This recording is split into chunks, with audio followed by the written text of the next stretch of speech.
Tidak semua hari-hari Park Ji-sung sebagai pemain Manchester United berjalan bahagia.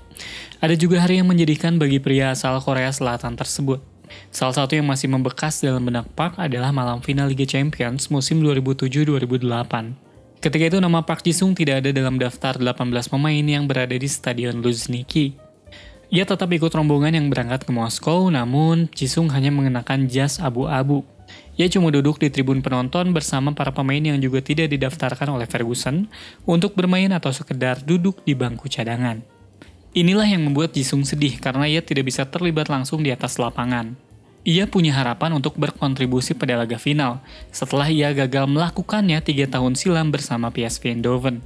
Setelah itu Ji-sung gagal membawa PSV lolos ke final di Istanbul usai dikalahkan Milan lewat aturan gol tandang. Ketika kesempatan itu mulai terbuka dengan ia bergabung bersama Manchester United, sayangnya Sir Alex Ferguson tidak memberikan kesempatan itu kepada Ji-sung. Musim 2007-2008 memang bukan menjadi musim yang baik bagi Park Ji-sung. Ji-sung hanya bermain 18 kali dengan 12 laga diantaranya terjadi di Premier League. Ia juga hanya 4 kali berlaga di Liga Champions. Wajar jika Fergie tidak memberikan dia kesempatan main pada laga final.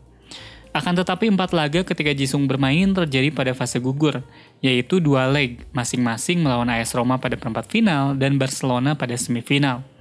Bahkan penampilan Ji-sung cukup bagus saat mereka menyingkirkan Lionel Messi dan kawan-kawan. Penampilan apik ini yang pantas diganjar 1 tempat pada laga final.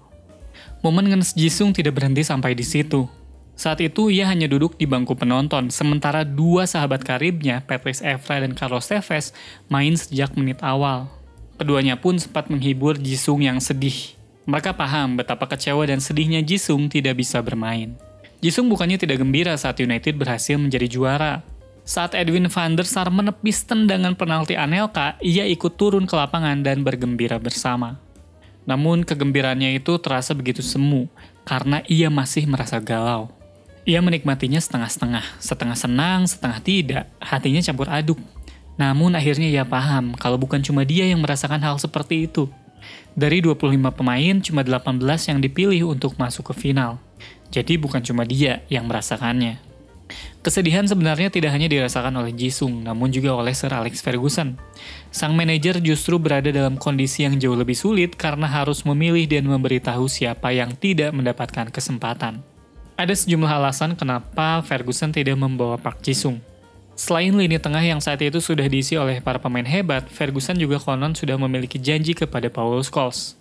Ia berjanji untuk memainkan Scholes di laga final Liga Champions.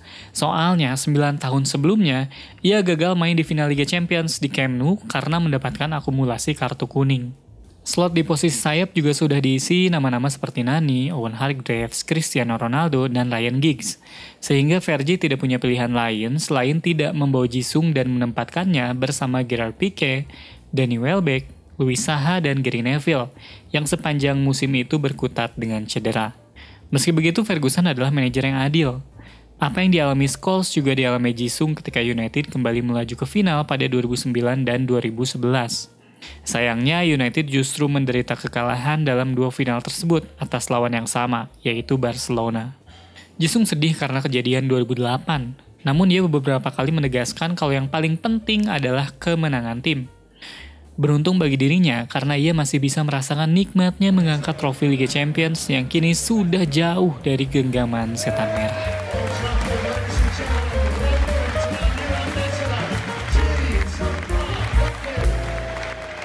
Thank you so much, Ferguson.